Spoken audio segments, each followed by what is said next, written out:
नमस्कार. तनुजा रेसिपीजमध्ये तुम्हा सर्वांचं स्वागत आहे.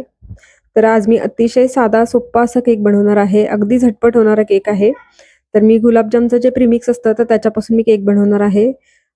चवीला तर इतका छान लागतो, की लहान मुलांना तर फार आवडतो.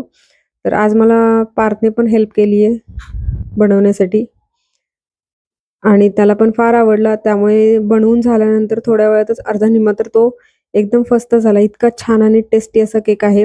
बनवायलाही सोपा, अगदी झटपट होणारा.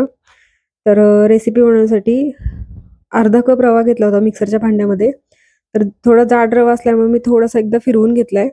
त्यानंतर एका भांड्यामध्ये 1.5 कप इतकं प्रीमिक्स घेतलंय गुलाबजामचं आणि अर्धा कप रवा जो आपण मिक्सरच्या भांड्यामध्ये बारीक केला होता तो. त्यानंतर पाव कप तेल घेतलंय. तर हे कोणत्याही फ्लेवरचं असं तेल नाही घ्यायचं, मोहरीचं वगैरे. साधं प्लेन असं बिना फ्लेवरचं असं तेल आहे तर ते वापरायचं किंवा तूप वापरलं तरी पण चालेल, मेल्ट केलेलं. त्यानंतर पाव कप साखर आहे, पिठी साखर. तर ती ॲड केली आहे. साखर थोडी कमी ॲड केली आहे कारण मी याच्यानंतर केक पूर्ण झाला की त्यानंतर त्यावरून शुगर सिरप पण ॲड करणार आहे. त्यामुळे साखर थोडी कमी ॲड केली आहे आणि हे सर्व जे मिश्रण आहे तर ते छान एकत्र मिक्स करून घ्यायचं आहे. आणि चवीसाठी त्यामध्ये थोडंसं वेलची पावडर आहे. तर वेलची पूड आणि साखर एकत्र बारीक वाटलं होतं, तर त्याचं मिश्रण आहे तर ते अर्धा चमचा टाकलंय. 1 चमचा बेकिंग पावडर आहे. कारण जे प्रीमिक्स आहे तर त्याच्यामध्ये बेकिंग सोडा असतो, त्यामुळे सोडा टाकायची तर आवश्यकता नाहीये. तर मी 1 चमचाभर बेकिंग पावडर टाकली आहे आणि त्यानंतर हे मिश्रण मिक्स करून घ्यायचं आहे. थोडंसं घट्ट वाटतंय त्यामुळे मी थोडंसं दूध टाकतीये. तर मी आधी अर्धा कप दूध टाकलं होतं आणि आता अर्धा कपमधलं पण थोडंसं दूध शिल्लक आहे. म्हणजे साधारणतः पाऊण कप इतकं दूध लागलंय. दूध कमी जास्त लागू शकतं. तर कन्सिस्टन्सी बघू शकता तुम्ही. तर छोटे मुलांना आता कपकेक आवडतात आणि क्रिसमस पार्टी वगैरे स्कूलमध्ये असते. तर त्यासाठी देण्यासाठी पण हा केक तुम्ही अगदी झटपट असा बनवू शकता.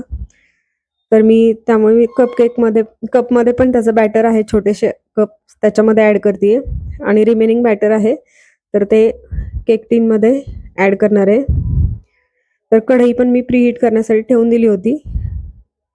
आता याच्यानंतर जे राहिलेलं जे बॅटर आहे तर ते मी एका गोल भांड्यामध्ये काढून घेते. केकचं भांडं आहे त्याच्यामध्येच काढून घेणार आहे आणि हा केक शिजण्यासाठी पण एक 25 ते 30 मिनिट्स लागतात. खूप जास्त वेळ नाही लागला. तर बघू शकता तुम्ही, एका कढईमध्ये मी केकचं भांडं आहे तर ते ठेवले आणि कपकेकचे जे आहेत मोल्ड तर ते दुसऱ्या कढईमध्ये ठेवलेत आणि कपकेक जे आहेत तर ते बेक व्हायला तर अगदी 15 ते 20 मिनिट्समध्येच होऊन जातात. तर अतिशय टेस्टी हा केक लागतो आणि शुगर सिरप आहे. आपण गुलाबजाम बनवण्यासाठी जो पाक बनवतो त्याच पद्धतीने आपल्याला ते बनवायचं आहे. खूप जास्त दाटसर असा पाक बनवायचा नाहीये. तर एक 25 ते 30 मिनिट्स झालेत. तर बघू शकता केक अगदी छान बेक झालाय. तर मी स्टिक लावून बघतीये तर अगदी क्लीन येतेय. सुरीने चेक केलं तरी पण चालेल. तर बिलकुलही चिकटत नाहीये. म्हणजे आपला केक जो आहे तर तो अगदी तयार झालाय आणि कपकेक आहेत तर ते पण चेक केलेत तर तेही तयार झालेले आहेत. तर मी त्यावर एक कपडा टाकून थोडा वेळ थंड होऊ देते. थंड झाल्यानंतर आपल्याला ते त्याच्यावर आहे तर हे जे पाक आहे गुलाबजामचं तर तो टाकायचा आहे. तर मी त्याची चौकोनी कट करून घेते जेणेकरून जो पाक आहे तर तो अगदी तळापर्यंत जाईल आणि अगदी ज्युसी असा केक आहे तर तो तयार होईल. अगदी सोपी रेसिपी आहे आणि पार्थला खूप खायची इच्छा होती त्यामुळे त्याला बिलकुलही पेशन्स नव्हते. त्याला खूप इच्छा झालेली खायची केक. तर बघू शकता तुम्ही पूर्णपणे चमच्याने मी त्या केकवरती जे शुगर सिरप आहे, साखरेचा जो पाक आहे तर तो ॲड करतीये. तर खूप दाटसर असा पाक नाहीये. गुलाबजामसाठी आपण बनवतो त्याच पद्धतीने पाक बनवलेला आहे आणि तो पूर्ण सर्व केकवरती मी टाकून घेतेय. तर अतिशय टेस्टी आणि ज्युसी असा केक आहे तर तो तयार झालाय. तर ते मी आता सर्व जे आहेत तर ते एका प्लेटमध्ये काढून घेणार आहे आणि एक जो पीस आहे तर तो मी दाखवते. बघू शकता तुम्ही. अगदी छान स्पंजी असा केक झालाय आणि साखरेचा पाकही त्यामध्ये छान असं मुरलाय.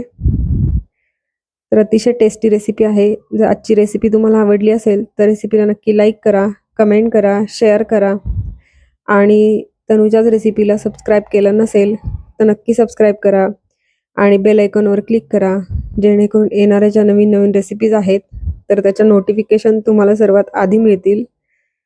तर रेसिपी नक्की ट्राय करा. अगदी सोपी, साधी, सिंपल आणि अगदी झटपट तयार होणारी रेसिपी आहे. तर रेसिपी नक्की करून बघा. धन्यवाद.